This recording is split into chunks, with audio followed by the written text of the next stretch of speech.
زراعت کے میں خوش آمدید۔ میں ہوں شاذیب جیلانی، میرے ساتھ ہیں زرار کھوڑو اور وسعت اللہ خان۔ ہمارے ملک میں عوام ظاہر ہے کہ اس وقت زیادہ پریشان ہے، پیٹرول، گیس، بجلی مہنگی ہوتی جا رہی ہے، ڈے ٹو ڈے کیسے گزر بسر ہوگا، لوگ اس میں پھنسے ہوئے ہیں۔ لیکن اقتدار کے ایوانوں میں کیا چل رہا ہے اس پر بظاہر کسی کی نظر نہیں ہے، نہ ہی میڈیا کی ہے، اور اراکین پارلیمان جو دھڑا دھڑ نئے قوانین پاس کر رہے ہیں ان میں سے بھی اکثر لوگوں کو پتہ نہیں کہ کون سا قانون آ رہا ہے، کیوں آ رہا ہے اور اسے پاس کرنے کی جلدی کیا ہے۔ پچھلے چند ہفتوں میں ہم نے دیکھا ہے کہ متعدد لیجسلیشنز جو ہیں وہ بالکل لاسٹ منٹ پر لائی گئی ہیں۔ اب ان میں ظاہر ہے کہ کافی ساری تو ایسی ہوتی ہیں جس کا سمجھیں کہ عام عوام سے اتنا زیادہ تعلق نہیں ہوتا، لیکن ہم نے دیکھا ہے کہ ایک لائن لگی ہوئی ہے لیجسلیشنز کی جس کا براہ راست امپیکٹ جو ہے وہ ہمارے بنیادی حقوق سے ہے۔ اس ملک میں ہم کیا بات کہہ سکتے ہیں، نہیں کہہ سکتے، تنقید کر سکتے ہیں، نہیں کر سکتے، براہ راست اس کا تعلق آنے والے وقت میں اس پر ہوگا۔ تو ہم نے کل ذکر کیا تھا کہ ایک اس میں سے ایک لیجسلیشن ہے آفیشیل سیکرٹس ایکٹ، جو کہ نیشنل اسمبلی سے بہت ہی عجلت میں کل پاس ہو گئی۔ بعض مبصرین کے مطابق یہ بلڈوز کی گئی۔ آج وہ لیجسلیشن جو ہے سینٹ میں آئی اور وہاں پر کافی ہلہ گلا ہوا، لیکن اس پوری کارروائی کو، اس اہم لیجسلیشن کو دیکھنے کے لیے وہاں کون تھا، نہیں تھا، اس کا ہم ذکر کریں گے۔ ابھی یہاں پہ ہمیں جوائن کر رہے ہیں ڈان کے ہمارے نمائندے اسلام آباد سے نادر گرمانی، جو ان چند لوگوں میں سے تھے جو گیلری میں بیٹھے تھے اور یہ ماحول دیکھ رہے تھے۔ نادر، سب سے پہلے تو یہ بتائیں کہ آپ کور کرتے رہے ہیں پارلیمان کو، آج آپ نے وہاں پہ کیا منظر دیکھا جب یہ آفیشیل سیکرٹس ایکٹ کو پاس کرانے کی کوشش کی گئی؟ دیکھیں، اس وقت صرف بات جو ہے وہ آج کے اجلاس کی نہیں ہے۔ اگر آپ شاید 10 دن کا اجلاس کی کارروائی اگر آپ اپنے سامنے رکھیں تو بڑی دلچسپ صورتحال آپ کو لگے گی۔ حکومت عین وقت پر بلز لا رہی ہے، اور دوسرا نقطہ یہ ہے کہ حکومت کو سینٹ کے اندر کسی اپوزیشن کا سامنا اس طرح نہیں ہے، حالانکہ وہاں پہ تحریک انصاف کی جو تعداد ہے اپوزیشن کی وہ کافی تعداد ہے۔ دوسرا اس میں سب سے اہم نقطہ یہ بھی ہے کہ خود اراکین جو ہیں وہ زیادہ تر اراکین غیر حاضر رہتے ہیں، اور تمام بعض جو اراکین ہیں ان کو یہ بھی نہیں پتا کہ جو قانون سازی آ رہی ہے اس قانون سازی میں حکومت کیا تبدیلیاں کرنے جا رہی ہے، کیا قدغن لگانے جا رہی ہے۔ یہ بعض اراکین جو ہیں ان کو اس بات کا علم ہی نہیں ہوتا۔ سینٹ میں گزشتہ 10 روز کے اندر جو قانون سازی ہوئی ہے اس میں اپوزیشن لیڈر جو تحریک انصاف سے ہیں وہ ایوان میں موجود ہی نہیں۔ آج بھی اپوزیشن لیڈر جو ہیں وہ ایوان میں موجود نہیں۔ تو ہم نے دیکھا ہے کہ تحریک انصاف کے جو بعض سینیٹرز ہیں ان کو یہ نہیں پتا کہ اس بل کی حمایت کرنی ہے، مخالفت کرنی ہے، واک آؤٹ کرنا ہے، یا پارٹی پالیسی کیا ہوگی۔ اسی طرح آرمی ایکٹ منظور ہوا، رضا ربانی اور سینیٹر مشتاق نے احتجاج کیا، رضا ربانی نے ایوان سے واک آؤٹ کیا، اور دوسری جانب اگر دیکھیں نادر آپ یہیں پہ رک جائیں کیونکہ یہ آپ نے رضا ربانی اور ان کی بات کی، وہ کیا ہوا ہم وہ پہلے دکھا چلا دیتے ہیں، پھر آپ کے پاس دوبارہ آتے ہیں۔ انفارچونیٹلی مجھے ایسے لگ رہا ہے کہ یہ سینٹ میں نہیں بھیجا گیا، لیکن مجھے کسی راجواڑے میں بھیج دیا گیا، جہاں پہ میری آنکھوں پہ پٹی ہو، میرے ہاتھ بندھے میں ہوں۔ جناب chairman, I come from the legacy of Shaheed Zulfikar Ali Bhutto, who tore up the UN resolution and said that I am wasting my time. And I think I am now wasting my time over here, and I will tear up your bills. I come from the legacy of Shaheed Mohtarma Benazir Bhutto, who stood up with courage and fortitude for her rights. اگر سب کی مشاورت ہے، تمام جماعتوں کی مشاورت ہے، تو پھر اتنا چھپانے والی ہے، اتنی مشکوک والی وجہ کیا ہے؟ جس طریقے سے بلز لائے جا رہے ہیں، میں سمجھتا ہوں کہ جمہوری روایت، اخلاقی سیاسی روایت کے منافی اقدامات ہیں۔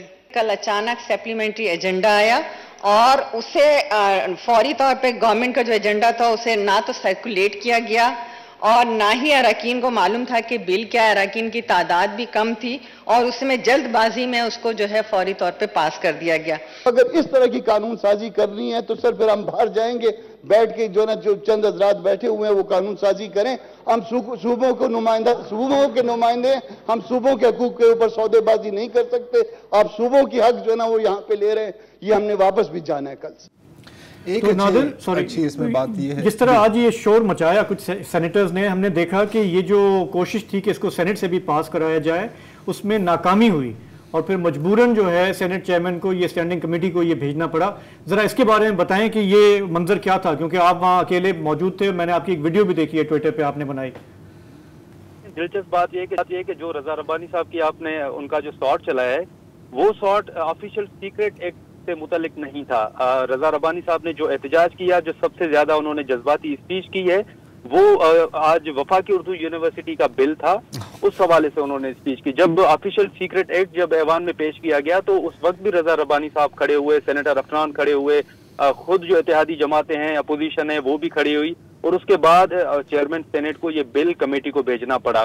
لیکن اس وقت آپ اگر دیکھیں تو جو بھی قانون سازی ہو رہی ہے اس میں بعض اراکین ایسے ہیں جن کو نہیں پتا کہ اس بل میں کیا ہے. لیکن یہ جو رضا ربانی صاحب نے اسپیچ کی ہے یہ آفیشیل سیکریٹ ایکٹ نہیں بلکہ وفاقی اردو یونیورسٹی بل پر انہوں نے احتجاج کیا. دوسری جانب اگر ہم دیکھیں تو خود حکومت اس وقت سیکرٹری جو ہیں وزارت قانون کے, اس کے علاوہ تقریباً جو وزارت ہے وہ پارلیمان کے اندر موجود ہوتی ہے. جو قانون سازی, جو ترمیم اگر بل میں کرنی ہو اور روایتی طور پر اور عام دنوں میں اس کے لیے 8 اجلاس بلائے جاتے ہیں اسٹینڈنگ کمیٹیز کے, لیکن اب اگر کوئی بھی رد و بدل کرنا ہو تو وہ چند منٹوں کے اندر وزارت قانون کی وہ ٹیم کرتی ہے اور وہ دوبارہ ایوان میں. اچھا, کافی سارے جو اراکین پارلیمنٹ ہیں وہ ناخوش ہیں اس سچویشن سے, لیکن وہ کھل کر بول نہیں سکتے. چند نے آج ہم نے دیکھا کہ کھل کے بولا. آپ کی جن سے پارلیمنٹیرین سے, سینیٹر سے بات ہو رہی ہے تو آپ کو کیا سینٹیمنٹ مل رہا ہے کہ یہ کیا مجبوری ہے اور کیا اس میں پریشر ہے؟ یا دیکھیں اس میں بہت سے لوگ ایسے ہیں, وہ پیپلز پارٹی ہو, مسلم لیگ نون ہو یا دیگر پارٹیز ہوں, ان میں بہت سے اراکین ایسے ہیں جو شدید مایوسی کا شکار ہیں, اور وہ یہ کھل کے تو سامنے نہیں کہہ سکتے, لیکن وہ یہ ضرور کہتے ہیں کہ اس وقت پارلیمان میں جو کچھ ہو رہا ہے وہ ان کا نیریٹو, ان کی پارٹی کا نیریٹو نہیں تھا. پیپلز پارٹی کی ایک خاتون MNA ہیں, انہوں نے کہا کہ ہمیں تو یہ سمجھ میں نہیں آ رہا کہ ہم انتخابات میں کیسے جائیں گے. یوسف رضا گیلانی سے آج ہماری بات ہوئی تو انہوں نے بات کرنے سے انکار کیا اور انہوں نے کہا کہ آپ ہم سے پوچھیں گے کہ نگران وزیر اعظم کون آ رہا ہے. تو میں نے کہا میں آپ سے یہ سوال نہیں کرتا. تو انہوں نے ہنس کے کہا کہ پھر آپ یہ پوچھیں گے کہ انتخابات کب ہو رہے ہیں. میں نے کہا چلیں آپ سے یہ بھی نہیں پوچھتا. تو انہوں نے کہا کہ نہیں, پھر آپ کہیں گے کہ مردم شماری کا تو مسئلہ ہے. تو میں نے کہا گیلانی صاحب پھر اس میں کیا حرج ہے؟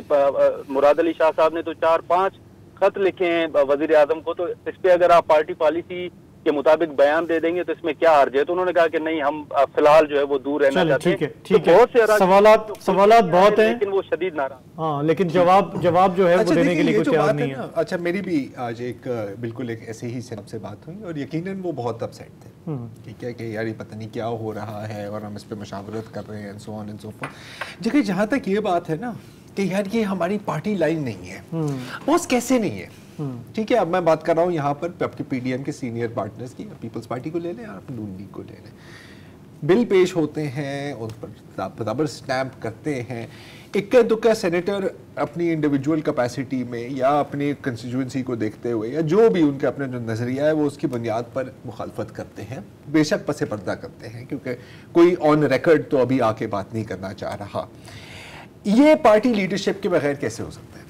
ایک تو یہ بات ہے. اچھا, ہم صرف پارٹی لیڈرشپ کی کیوں بات کر رہے ہیں, ان کو بھی تو کوئی نہ کوئی ڈائریکشن دے رہے ہیں نا کہ سر جو یہ ٹرمز اینڈ کنڈیشنز ہیں, یہ جو کانٹریکٹ پر آپ بھائی نے آپ نے سائن کرنا ہے, اس میں یہ سیکشن 1, سیکشن 2, سیکشن 3 ہے کہ آپ نے یہ کام کرنے ہیں. ایک طرح سے خوشی بھی ہوتی ہے کہ تمام سینیٹر یا تمام پارلیمنٹیرین اس وقت PC اور ججز نہیں بنے, لیکن کوئی فرق نہیں پڑتا میرا نہیں خیال.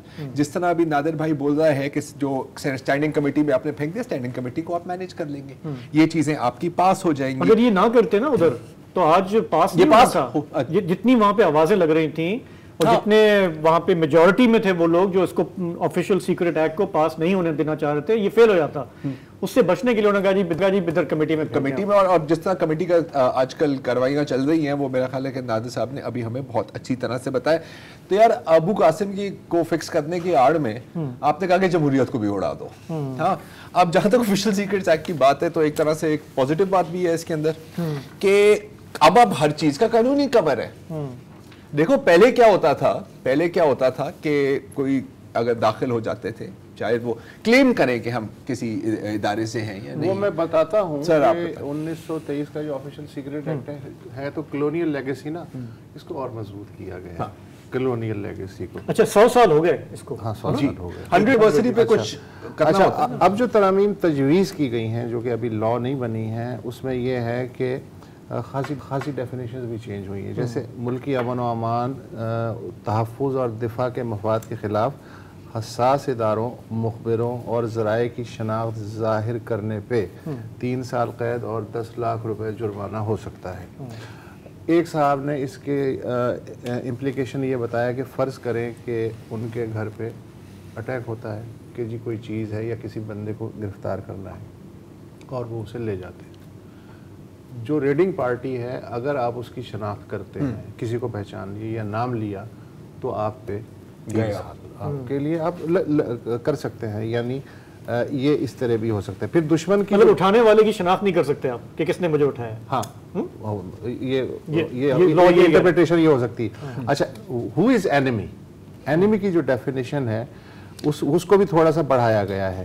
کوئی بھی شخص جو ڈائریکٹلی یا انڈائریکٹلی نوئنگلی یا ان نوئنگلی کسی بیرونی قوت ایجنٹ نان اسٹیٹ ایکٹر ادارے ایسوسی ایشن یا گروپ کے ساتھ کام کرتا ہے جس کا مقصد پاکستان کے مفاد اور تحفظ کو نقصان پہنچانا ہے دیٹ از اینیمی. مطلب وہ خود ہی ڈیسائیڈ کریں گے کہ مفاد کیا ہے ڈائریکٹ اور اس کی وائلیشن ہوئی ہے تو آپ دشمن جانے یا نہ جانے. اچھا جرم پر اکسانے سازش یا معاونت کرنے والوں کو بھی شریک جرم سمجھ کے وہی سزا دی جائے گی جو کہ جو سازش کرنے والے یا ایگزیکیوٹ کرنے والے ہیں.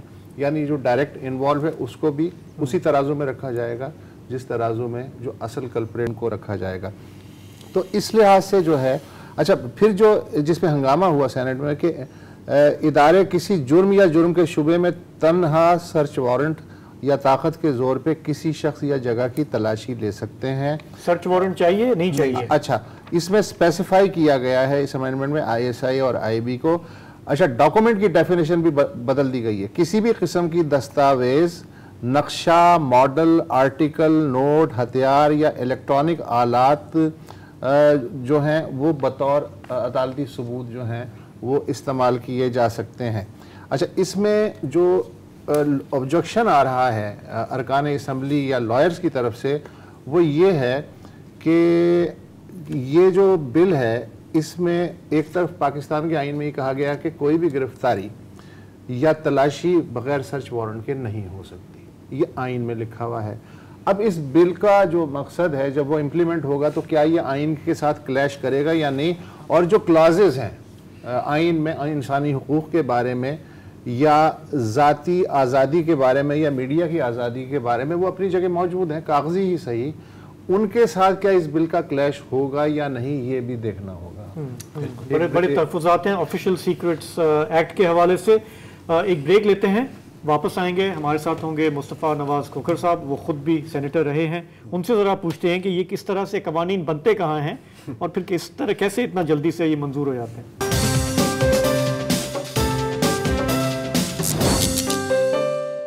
جی تو ہم بات کر رہے ہیں کہ پارلیمنٹ میں آج کل کیا ہو رہا ہے.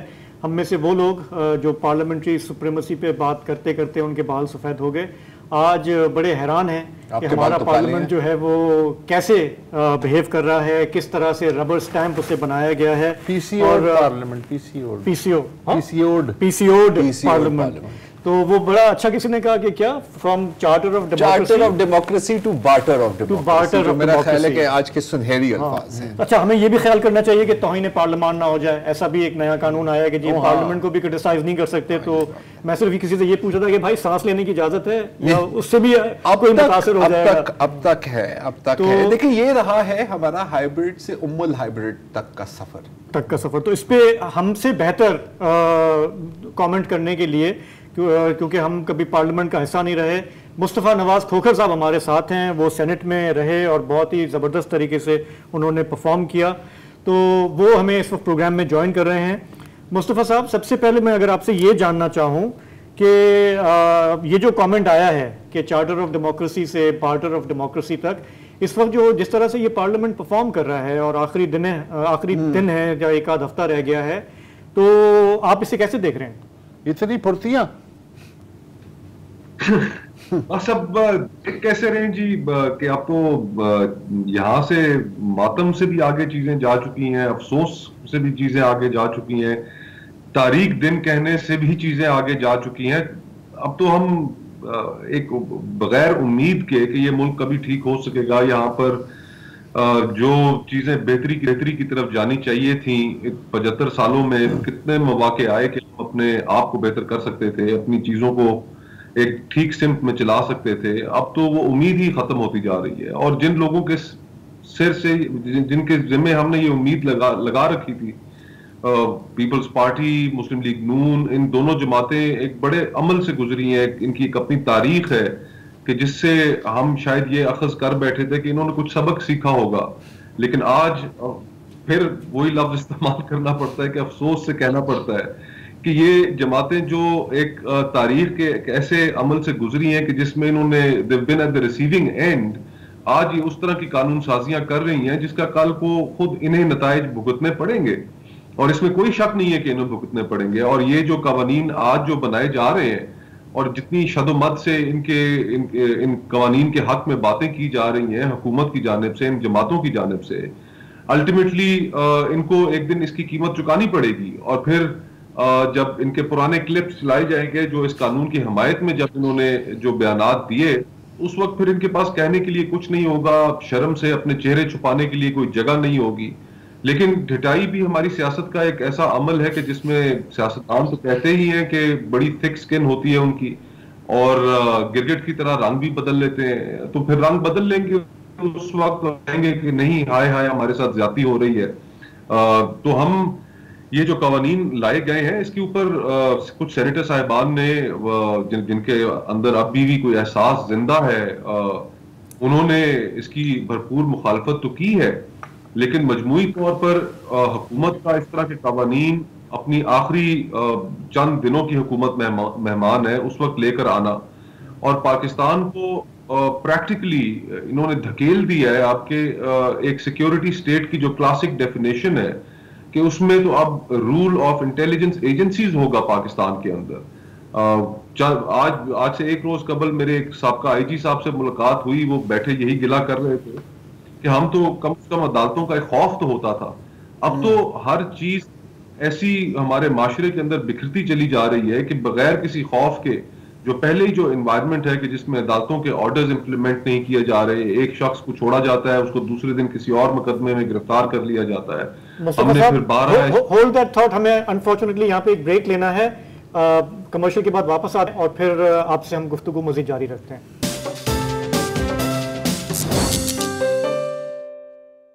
ویلکم بیک جی. ابھی بریک سے پہلے مصطفیٰ صاحب آپ درست فرما رہے تھے کہ ایک وقت تھا کہ عدالتوں کا کچھ ڈر تھا کہ اگر کسی کو اٹھا لیا ہے تو کم از کم بندہ اتنا کہہ سکتا تھا کہ یار ہو سکتا ہے کہ کوئی فیئر مائنڈیڈ جج صاحب اس کو چیلنج کریں، اس کو سٹرائک ڈاؤن کریں. اب تو ہم نے دیکھا ہے کہ جوڈیشری ہی ایک طرح سے سٹرائک ڈاؤن ہو گئی ہے نا، ان کی فیصلے آتے ہیں کوئی امپلیمنٹ کرنے کے لیے نہیں ہے. تو یہ اگر ساری چیزیں منظور ہو جائیں، جو مجھے پورا امکان ہے کہ منظور ہو جائیں گی اور کچھ تو ہو بھی گئی ہیں، آنے والے دنوں میں اگر کسی کے اوپر ہاتھ ڈالا بھی تو وہ کہاں جائے گا؟ وہ کہیں نہیں جائے گا، نہ اس کے پاس کوئی فورم ہے، اور اگر کوئی فورم اویلیبل بھی ہے تو اس فورم کے اندر اتنی کیپیسٹی نہیں رہ گئی کہ وہ اپنے فیصلے امپلیمنٹ کرا سکے. اور اگر کوئی جج صاحب وہاں پر فیئر مائنڈیڈ جج صاحب جیسے آپ نے کہا کوئی اگر فیصلہ دیتے بھی ہیں تو پھر ان کو یہ خطرہ رہے گا کہ ان کو کانسیکوینسز فیس کرنے پڑیں گے. جس طرح جسٹس محسن اختر کیانی ہیں اسلام آباد ہائی کورٹ کے ایک جج ہیں, آج کل اس کے اوپر ایک ریفرنس فائل کر دیا گیا ہے. اس سے پہلے ہم نے دیکھا کہ سپریم کورٹ کے جج جسٹس قاضی فائز عیسیٰ صاحب کے اوپر ایک ریفرنس فائل کر دیا گیا, اور یہ صرف اور صرف ریفرنس اس لیے فائل کیے گئے جج صاحبان پر کہ تاکہ باقی جو جوڈیشری ہے اس کو ایک پیغام جائے کہ you have to stay in line.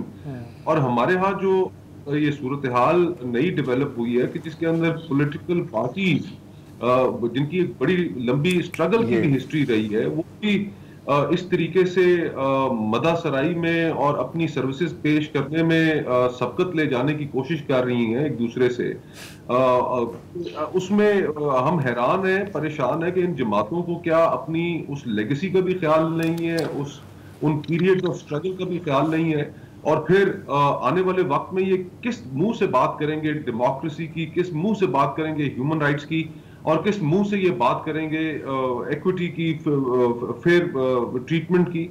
آئین کے بالکل متصادم جو لیجسلیشنز پاس کی جا رہی ہیں. اب جس طرح آرٹیکل 8 ہے کانسٹیٹیوشن کا, وہ بڑا کیٹیگوریکلی کہتا ہے کہ کوئی بھی قوانین اگر ہیومن رائٹس کے اگینسٹ, انسانی حقوق کے جو ہمارے آئین نے پرومس کر رکھے ہیں اس ملک کے ہر شہری کو, جو بھی قانون اس کے اگینسٹ ہوگا وہ اس کو ٹھیک تصور نہیں کیا جائے گا, وہ وائڈ ہوگا, ان کے اگینسٹ کوئی قانون بنایا نہیں جا سکتا. لیکن کس ڈٹائی سے یہاں پر قانون اس طرح کے بنا کر سامنے لے کر آ رہے ہیں. پھر فیئر ٹرائل کا جو آرٹیکل 10 ہے کانسٹیٹیوشن کا, جو سیکیورٹی آف پرسن ہے, یہ ساری چیزیں اتنا بلیٹنٹلی وائلیٹ کی جا رہی ہیں کہ میں سمجھتا ہوں کہ آج رضا ربانی صاحب نے بالکل ٹھیک کیا. انہوں نے ایک بل کو تو پھاڑا, صاحب اس بل کو بھی پھاڑ کر پھینکنا چاہیے کہ ہم اس ملک کو کس جانب لے کے جا رہے ہیں, اس معاشرے کو کس جانب. اچھا یہاں پہ مصطفیٰ صاحب چاہیے میں آپ کی بات کاٹ رہا ہوں. ہماری پوری جو سیاسی تاریخ رہی ہے, آپ بہت بہتر جانتے ہیں میرے سے, ایک پش اینڈ پل رہا ہے نا ہمیشہ, کہ کبھی پارلیمان یا اگر آپ جمہوری قوتیں کہنا چاہیں جو بھی,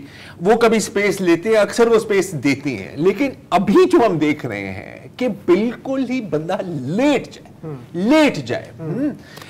اس کی کوئی نصیر ہے, اس کی کوئی پریسیڈنٹ آپ کو نظر آتی ہے؟ مطلب یہ کہ کیا یہ ہر گورنمنٹ کے جو آخری دن ہے اس میں یہ پریشر ہوتا ہے؟ جب آپ تھے پارلیمنٹ میں کیا اس وقت بھی اس طرح کا پریشر تھا کہ بھائی آپ نے یہ جلدی جلدی کرنا ہے؟ جی بالکل, کئی ایسے مواقع ضرور آئے کہ جس میں جس طرح FATF کی جو لیجسلیشن تھی اس کے اوپر ایک ارجنسی تھی اس کو جلدی کرنے کی, لیکن اس میں بھی وہ کہ ان لیجسلیشنز کے نتیجے میں پاکستان FATF سے نکلا, ہم نے اپنی سگنیفیکنٹ امپروومنٹ دکھائی. لیکن جس طریقے سے وہ لیجسلیشنز کی گئیں, اسپیکر صاحب کے گھر پر ایک پریفیکٹ موجود ہوتے تھے اور وہ اپوزیشن کو اور حکومت اس پریفیکٹ کی موجودگی میں وہاں پر بیٹھ کر سارے قوانین کے اوپر پہلے سے ہی تیاری کر کے وہ لے آتے تھے. اور اگر وہ پریفیکٹ نہ ہوتے تو یقین مانیے کہ ہم شاید اس معاملے میں آگے بڑھ بھی نہ سکتے. لیکن گزارش یہ ہے کہ کیا سیاستدانوں کو اپنا جو ان کا دائرہ کار ہے, ان کی جو سپیس ہے, اس کے اندر جب ہم آپس میں خود ایک دوسرے سے گفتگو نہیں کریں گے, ایک دوسرے کے ساتھ بات چیت نہیں کریں گے, بیٹھیں گے نہیں, پرابلمز کریٹ کریں گے, تو پھر پریفیکٹ کو موقع ملتا ہے کہ پھر یار یہ خود تو کچھ کرتے نہیں, چلو ان سے اس طرح کرایا جائے. لیکن یہ جو صورتحال ہے, اس صورتحال میں تو پولیٹیکل پارٹیز تو اب مجھے تو ایسے لگتا ہے, آئی ڈونٹ نو کہ یہ لفظ استعمال بھی کرنا چاہیے یا نہیں, کہ پولیٹیکل پارٹیز نے اپنے آپ کو تو ایک ذیلی تنظیم بنا لی ہے راولپنڈی کی, اور اب ان کے اندر ایک آپس میں ایک دوسرے سے سبقت لے جانے کی کوشش ہے. ہم ہائیبرڈ کی بات کرتے تھے, یہ تو معاملہ ہائیبرڈ سے بھی آگے چلا جا چکا ہے. سیاسی جماعتیں آج یہ جو کچھ کر رہی ہیں, یہ الگ بات ہے کہ انہیں بھگتنا تو ہے, لیکن یہ جو پریسیڈنٹ سیٹ کیے جا رہے ہیں, یہ پریسیڈنٹس اس طریقے کے پریسیڈنٹس ہیں کہ پاکستان میں سیاست کی گنجائش ان پولیٹیکل پارٹیز نے ختم کر دی ہے. نہ یہ اپنے اندر ڈیبیٹ کی گنجائش اجازت دیتے ہیں کسی شخص کو, اور نہ ہی یہ جماعتیں اب شاید سیاست میں انٹرسٹڈ بھی رہ گئی ہیں. اب صرف اور صرف خواہش ہے کہ اقتدار حاصل کیا جائے, اور وہ کسی بھی قیمت پہ اقتدار حاصل کیا جائے. نظریات کی تو کوئی گنجائش رہ ہی نہیں گئی, نظریات کے بارے میں کوئی گفتگو رہ نہیں گئی. ایک پاور پالیٹکس کا دھندا ہے, اور اس دھندے کے اندر اتنا بلیٹنٹلی ساری اپنی پاسٹ کی جو لیگیسیز ہیں, جو تاریخ ہے, ٹریڈیشنز ہیں, پارلیمنٹ کی ٹریڈیشنز ہیں, ان کو وائلیٹ کرتے ہوئے بس اپنی جی حضوری اور اپنی وفاداری کا یقین دلا رہی ہیں راولپنڈی کو. تو مصطفیٰ صاحب میں یہ جاننا چاہ رہا تھا کہ جیسے ہم نے آج کچھ سینیٹرز کو دیکھا کہ وہ کھڑے ہوئے, انہوں نے اپنے غم و غصے کا اظہار کیا, پچھلے ہفتے ڈیڑھ میں وہ بھی نظر نہیں آ رہا تھا. تو جو جن سے ہم توقع کرتے ہیں, جیسے آپ بھی کافی انسانی حقوق کے معاملات پہ کھل کے بولتے رہے, people who spoke up today, کیا ان کا آگے جو ہے فیوچر وہ جیپٹائز ہو جاتا ہے؟ کیونکہ ہماری جو پولیٹیکل پارٹیز ہیں وہ بھی تو 100% کمپلائنس چاہتی ہیں نا, جس طرح ہمارے اداروں کے لیے مشہور ہے کہ وہ 100% کمپلائنس چاہتے ہیں, تو ہماری جو لیڈرشپ ہے وہ بھی تو ہمیشہ یہی کہتی ہے نا, anybody who falls out of line so they have to pay a price. جی of course there is always a price to pay. میری ایگزامپل آپ کے سامنے, مجھے تو سائٹ پہ پھینکیے, میرے بڑے سینئرز ہیں, محترم ہیں, جس طرح رضا ربانی صاحب ہیں, میں بہت ان کا احترام کرتا ہوں. اب مجھے یہ پتا ہے کہ وہ پارٹی کی ڈیسیجن میکنگ پروسیس کے اندر بالکل انوالوڈ نہیں ہے, ان کو دور رکھا جاتا ہے کیونکہ وہ ایک کاسٹ کنٹینیوسلی پے کر رہے ہیں پچھلے کئی سالوں سے. اسی طرح دیگر جماعتوں کے اندر جو لوگ کھڑے ہو کر اپنے اس کے اوپر ریزرویشن کا اظہار کر رہے ہیں, ان کو بھی اس کی کاسٹ پے کرنی پڑے گی. ہمارے ہاں پولیٹیکل پارٹیز کے اندر وہ کلچر نہیں ہے, یا وہ کلچر ایک زمانے میں اگر تھا وہ بہت تیزی سے ختم ہو گیا ہے, کہ جس میں آپ کسی بھی ایشو کے اوپر ایک ڈیبیٹ کریں, اس کو جانچیں, اس کو پرکھیں, پروز اینڈ کونز دیکھیں کسی بھی معاملے پہ, وہ تو اب گنجائش رہ ہی نہیں گئی. خوشامدی ایک کلچر ہے وہاں پر, اور جو حکم صادر ہوتا ہے اس حکم کو امپلیمنٹ کرنے میں جو شخص رکاوٹ ڈالے پھر وہ ڈیسیجن میکنگ کی اس سرکل سے باہر ہو جاتا ہے. تو یہ پرائز تو پے کرنی پڑے گی, لیکن آخر ملک تو ہمارا اپنا ہے. ہم نے یہ جو حرکتیں ہم کری چلے جا رہے ہیں, اس کے کانسیکوینسز ہم پہ بھی تو آنے ہی آنے ہیں, لیکن کئی ایسے بے نام لوگ ہوں گے, بے نام چہرے ہوں گے جن کو ہم جانتے نہیں ہوں گے, ان کے بارے میں کون گفتگو کرے گا؟ جب آپ اس طرح کے اختیارات جو صرف جنگ کے ماحول میں دیے جاتے ہیں وہ آپ امن کے ٹائم پر دے دیں گے, تو بہت سے ایسے سینکڑوں چہرے ہوں گے کہ جن کے بارے میں ہم شاید گفتگو بھی نہ کر پائیں, ہمیں پتہ بھی نہیں ہوگا کہ کیا ہوا ہے کے ساتھ. دور دراز کے علاقوں میں, بلوچستان میں, خیبر پختونخوا میں, انٹیریئر سندھ میں, ہمیں ان لوگوں کا پتہ بھی نہیں ہوگا. اور وہ لوگ ہماری اس کیلس بیہیویئر کی وجہ سے, یہ جو ہم لوگوں کو, میں تو کہوں گا دغا دے رہے ہیں ہم, اس بیہیویئر کی وجہ سے جو کانسیکوینسز لوگ بھگتیں گے ہمیں اس کا اندازہ بھی نہیں ہے. جو میڈیا کے ساتھ ہونی ہے, جو پولیٹیشینز کے ساتھ ہونی ہے, جو پولیٹیکل پارٹیز کے ساتھ ہونی ہے, اس سب کو آپ ایک سائڈ پہ رکھ دیجئے. ایک گاؤں دیہات میں بیٹھا ہوا ایک آدمی ایک انوسنٹ سی پوسٹ اگر کرے گا کسی اپنے سوشل میڈیا اکاؤنٹ پر, تو آپ اس کو, آپ نے جو ڈیفینیشنز اب تیار کی ہیں کہ قصدن یا غیر قصدن, انٹینشنلی یا ان انٹینشنلی, اتنی براڈ ڈیفینیشن ہے کہ آپ اس کو لے جائیں اور اس نوجوان یا اس بچے کے ساتھ آپ جو مرضی کریں, آپ کے پاس اختیار ہوگا. اور یہ ہم نے دیکھا ہے کہ وہ اختیار جب نہیں تھا تو کس طریقے سے لوگوں کو غائب کیا گیا, یہ ان کے جو بیسک فنڈامنٹل رائٹس تھے ان کو وائلیٹ کیا گیا. تو آپ تو یہ کھلی چھوٹ دے رہے ہیں, یہ کیا بنانے جا رہے ہیں آپ اس ملک کو؟ ہم کتابوں میں پڑھتے ہیں جی کہ فلانا پولیس اسٹیٹ ہے یا فلانا ایسا ہے, یہ تو ہم پولیس اسٹیٹ اور اس سے اگلی کوئی حدیں کراس کر کے ملک کو ایک سیکیورٹی اسٹیٹ, انٹیلیجنس اسٹیٹ, کیا کہیں, کیا لفظ استعمال کریں. میں اس پہ ایک اضافہ یہ کر سکتا ہوں کہ سلطنت روم کے سینئر دانشور تھے مارکس سسرو صاحب, اور مارکس سسرو صاحب نے, مصطفیٰ صاحب آپ کو اچھی طرح سے پتا ہوگا, نے کہا تھا کہ جب کوئی ریاست یا کوئی ایمپائر کا لفظ استعمال کیا تھا, جب وہ ختم ہونے والی ہوتی ہے نا تو اس کے قوانین جو ہیں نا وہ پاگل سے پاگل ہوتے جاتے ہیں. They get crazier. The sooner an empire is going to end, the crazier the laws. تو مطلب ہزاروں سال پہلے بھائی نے بات کی تھی, لیکن لگتا ہے ہمارے لیے بات کی تھی. اور اسی کا جو ہے آسان ورژن یہ ہے کہ جب آپ مٹھی میں ریت لیتے ہیں تو جیسے جیسے آپ مٹھی بھینچتے چلے جاتے ہیں وہ ریت گرتی چلی جاتی ہے, آخر میں خالی مٹھی رہ جاتی ہے. جتنا زور سے دبائیں گے مٹھی تو رہتی ہے نا سر, یہاں پر تو یہ بھی نہ شاید بچے نا. ایک وقفہ لے لیتے ہیں, مصطفیٰ کھوکر ہمارے ساتھ.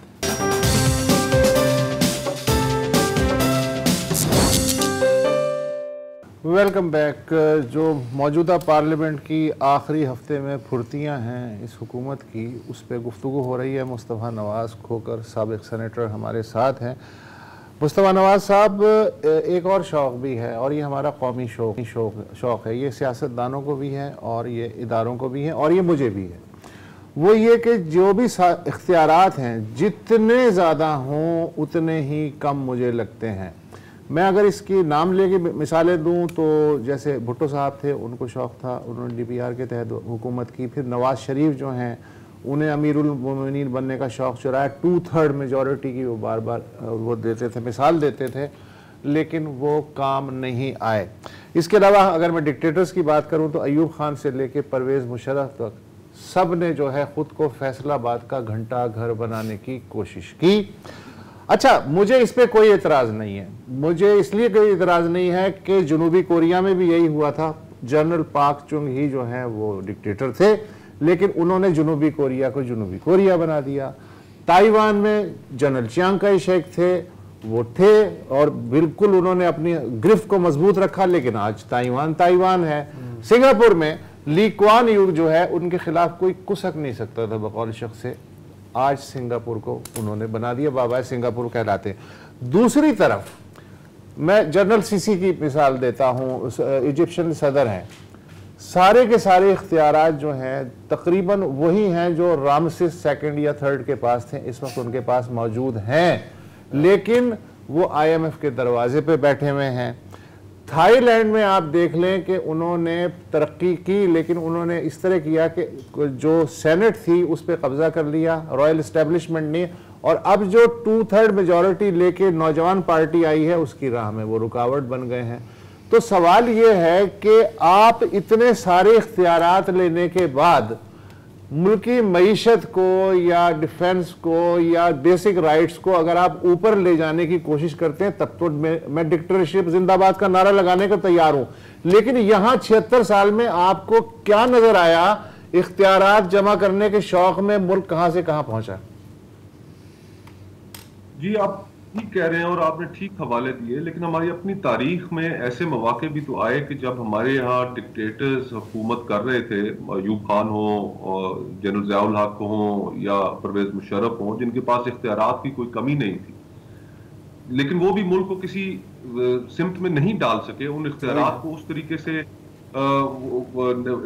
تھے بھی تو وہ استعمال نہیں کر سکے کہ ملک کی قسمت کو سنوار سکیں یا اس کو کسی مثبت جانب ڈال سکیں۔ پھر ہم نے ڈیموکریسی کا ایکسپیریمنٹ ہم نے چلنے نہیں دیا، ہائیبریڈ کا ایکسپیریمنٹ ہم بڑی شدومات سے سامنے لے کر آئے کہ مل ملا کر کام کیا جائے گا، اور اس کے اندر اب ریسنٹلی جو 6 وزارتیں ہیں جو حوالے کی گئی ہیں، جن میں ایک ٹاسک فورس بنائی گئی ہے، اس کو مکمل اختیارات دیے گئے ہیں اور اس کو یہ ذمہ سونپا گیا ہے آرمی چیف کی سربراہی میں کہ وہ ملک کو نہ صرف زرعی انقلاب لے کر آئے بلکہ باہر سے انویسٹمنٹس بھی لے کے آئے، امپاور کیا گیا ہے اس کو، لیکن اس کا کیا نتیجہ نکلے گا؟ ہم اگر تیسری دنیا کا ملک ہیں تو یہ جو ہم چیزیں یہ ارینجمنٹس کر رہے ہیں، اس سے ہم بالکل قطعاً اپنا مستقبل نہیں بدل سکیں گے۔ آپ کو ایک کنٹینیوٹی آف ڈیموکریسی چاہیے، اس کے اندر آپ کے سسٹمز، آپ کے انسٹیٹیوشنز اتنے اسٹرانگ ہونے چاہیے کہ جو آپ کو پھر الٹیمیٹلی ڈیلیور کریں گے۔ ہماری نیبرہڈ میں آپ دیکھ لیجئے، انڈیا، ہم ایک ساتھ آزادی حاصل کی، ہم میں اور ان میں فرق تو یہی ہے کہ وہاں پر ایک کنٹینیوٹی رہی، وہاں پر انسٹیٹیوشن سٹرانگ ہیں، وہاں پر اگر کوئی کاروباری آدمی یا اگر فورن انویسٹر پیسہ لگاتا ہے تو اس کو یہ یقین ہے کہ وہاں کی عدالتیں اسے انصاف دیں گی۔ ہمارے ہاں آپ دیکھیے ریکوڈک کے ساتھ ہم نے کیا کیا، ہم نے کارکے کے ساتھ کیا کیا، کتنی اگزامپلز موجود ہیں کہ پاکستان کو پھر الٹیمیٹلی بین الاقوامی فورمز اور عدالتوں میں وہاں پر اربوں ڈالر کے ٹیکس پیئر کے پیسے سے جرمانے ادا کرنے پڑے۔ تو ہمارا تو کوئی نظام سیدھا نہیں ہے، ہر ایکسپیریمنٹ ہم نے کر کے دیکھ لیا ہے اس ملک میں سوائے ایک ایکسپیریمنٹ کے، اور وہ ایکسپیریمنٹ یہ ہے کہ جیسے بھی ہیں آپ سیاستدانوں کو، سویلینز کو کام کرنے دیں اور پھر 5 سال بعد لوگوں کو ان کا احتساب کرنے دیں۔ یہ ایکسپیریمنٹ ہم نے نہیں کیا، باقی ہم نے سارے کر کے دیکھ لی، قوانین پہ قوانین بنا کر ہم نے ڈکٹیٹرز بھی دیکھ لیے، ہم نے سویلین سٹرکچر کے اندر ہائیبریڈ کا ماڈل بھی دیکھ لیا، کچھ کام نہیں کر رہا۔ آج اس ملک سے نوجوان یہاں سے بھاگنا چاہتا ہے۔ کل بی بی سی نے خبر کی کہ پچھلے سال پاکستان سے جو اللیگل امیگریشن تھی، میں لیگل امیگریشن کی بات نہیں کر رہا، اللیگل امیگریشن تھی، وہ 2022 کے اندر 7,000 لوگ جو ڈاکومنٹ یہ کر سکے، وہ تقریباً 7,000 لوگوں نے پاکستان کو چھوڑا اور اللیگلی یورپ کی طرف گئے۔ اس سال صرف یہ جو چند ماہ گزرے ہیں اس کے اندر وہ فگر جو ہے وہ 13,000 کراس کر چکی ہے. لوگوں کا اعتماد اٹھ چکا ہے. لوگ یہاں پر اپنی بہتر زندگی نہیں بنا سکتے, انہیں کوئی امید نہیں ہے. مصطفیٰ صاحب ایک تھوڑا پریکٹیکل سا سوال میں یہ سمجھنا چاہ رہا ہوں کہ ہماری سیاسی جماعتیں جو جیسے آپ نے بھی کہا کہ پہلے کافی کچھ بھگت کر یہاں تک پہنچی ہیں, ہائپوتھیٹیکلی چلے مانتے ہیں کہ ابھی بھی ان کا انٹرسٹ یہ ہے کہ ملک میں آہستہ آہستہ جو ہے وہ جمہوریت ہو, لیکن جن حالات میں لیٹ سے وہ بیٹھے ہیں ہمارے قائدین جو اس وقت پارلیمنٹ کو جنہوں نے ربر سٹیمپ بنا دیا ہے, ان کے سامنے سچویشن یہ ہے کہ جی کہ ہماری حکومت ختم ہو جائے گی اور ہم جانتے ہیں کہ ہمارے ملک کے مخصوص حالات میں قبولیت زیادہ اہم ہوتی ہے بجائے مقبولیت کے. مقبولیت تو ہے نہیں کیونکہ مہنگائی کی وجہ سے تو ٹھیک ٹھاک پٹائی ہوگی بیلٹ باکس پہ سلیکٹڈ, تو قبولیت جو ہے وہ سارا زور اس پر ہے, ان کو اعتماد دلانے کے لیے کہ اگر ہم واپس آتے ہیں تو معیشت کو بھی ٹھیک کریں گے, جو آپ کی ریکوائرمنٹس ہیں وہ بھی ہم پوری کریں گے. تو یہ اگر میں ایک ہائپوتھیٹیکل سوال کر رہا ہوں کہ ابھی یہ جس چابک دستی سے یہ جو قوانین پاس کر رہے ہیں اس ہوپ کے ساتھ کہ کانفیڈنس بلڈنگ میجر ہوگا اور ہمارے لیے آگے راہ ہموار ہوگی اور رکاوٹیں جو ہیں وہ ہٹا دی جائیں گی, تو کیا یہ منطق اس مومنٹری سچویشن میں does it make sense? It does not make sense at all. میں آپ کو صرف ایک ایگزامپل کوٹ کرتا ہوں کہ پیپلز پارٹی نے امید لگا کے رکھی ہوئی تھی کہ بلوچستان سے اور جنوبی پنجاب سے اور شاید خیبر پختونخوا سے ان کو کچھ سیاستدان جو ہیں وہ تحفے میں یا ان کا تبادلہ کر کے وہ پیپلز پارٹی کے اندر بھیج دیا جائے گا. آپ کی نظروں سے شاید بزنجو صاحب کا خط گزرا ہو جو انہوں نے آج سے چند روز پہلے انہوں نے آصف زرداری صاحب کو لکھا. امید تو یہی لگائی ہوئی تھی, پھر استحکام بن گئی. جو لوگ یہ سمجھ رہے تھے کہ ہماری طرف آئیں گے وہ استحکام میں چلے گئے. بلوچستان کے اندر جو امید تھی وہ بزنجو صاحب نے خط لکھ کر انہوں نے صورتحال تبدیل کر دی. خیبر پختونخوا میں خٹک صاحب نے ایک ایفرٹ کیا اور اب وہ اس جانب لوگ چل پڑے. تو امید جو لگائی تھی وہ تو پوری نہیں ہوئی. تو آپ کو اور کیا ایگزامپلس چاہیے؟ یہ ریسنٹ ان چند ماہ کی ایگزامپل ہے کہ میں جو امید لگائی ہوئی تھی کہ ہمیں قبول کر کے ہم آپ کے لیے ہر کام سر انجام دینے کے لیے تیار ہیں بشرطے کہ ہمیں کچھ لوگ بھیجے جائیں ہماری طرف, تو وہ امید تو پوری نہیں ہوئی. تو پولیٹیکل پارٹیز جب تک اس طرح کے راستے ڈھونڈتی رہیں گی عوام کی بجائے, پرو پیپل پالیٹکس نہیں کریں گی, ایشو اورینٹڈ پالیٹکس نہیں کریں گی, آئیڈیالوجیکلی ڈریون پالیٹکس نہیں کریں گی, اور اگر اسٹیبلشمنٹ کی بیساکھیاں تلاش کرتی رہیں گی تو وہ تو کبھی بیساکھیاں دیں گے اور کبھی بیساکھیاں نہیں دیں گے. یہ تو اپنی سیاست ان کے حوالے کرنا ایک میرے خیال سے تو بہت ہی نان پولیٹیکل. مصطفیٰ یہ ڈیسپریشن ہے یا ڈیتھ وش ہے؟ یہ اب میرے خیال سے اب پالیٹکس کی گنجائش خود ہی پولیٹیکل پارٹیز نے ختم کر دی ہے. وہ لگتا ہے ایگزاسٹ ہو گئے ہیں, وہ کرنا نہیں چاہتے, اور اب ان کے سامنے جو راستہ ہے کہ بس آپ چند لوگوں کو راضی کریں, ان کے سامنے اپنا ان کی بیساکھیاں حاصل کریں اور حکومت حاصل کر لیں. عوام جائیں بھاڑ میں, عوام کی ہمیں ضرورت کیا ہے؟ الیکٹیبلز ہمیں کہیں سے اگر مل جائیں, الیکٹیبلز اگر ہماری طرف بھیج دیے جائیں تو پھر ہماری پارٹی جو ہے چل پڑے گی. That is what we call pragmatic approach. Thank you so much. اور کچھ نہیں تو چیری بلاسم کی اس سال کی سے بہت اوپر ہوگی. مصطفیٰ نواز کا شکریہ یار, کافی چیزیں کلیئر کر دی انہوں نے. مطلب آج کل بہت کنفیوژن کا ماحول ہے, سمجھ نہیں آ رہا, لیکن اٹس گڈ ٹو سی کہ تھوڑا سا کلیئرٹی کے ساتھ جو ہے چیزوں کو سمجھیں کہ ہم کس طرف جا رہے ہیں. اٹس ناٹ تو کہتا ہوں کیوی کے شیئر خریدو, کیوی کے. اچھا ٹھیک ہے, دیکھو بہت ڈیمانڈ ہے, احتیاط کریں. نہیں میں تو احتیاط نہیں کر رہا ہوں, میں تو ایسی سٹاک ٹپ نہیں. آپ سمجھ رہے ہوں گے اس ماحول سے, اس طرح کی اس لیول کی گفتگو سے کہ پروگرام کا وقت بھی آن پہنچا ہے, تو وہ ظاہر ہے وہ تو آن پہنچا ہے. کل پھر ملاقات ہوگی, سوچیں گے کہ کل کیا بات کریں. فی الحال اجازت دیجیے, خدا حافظ.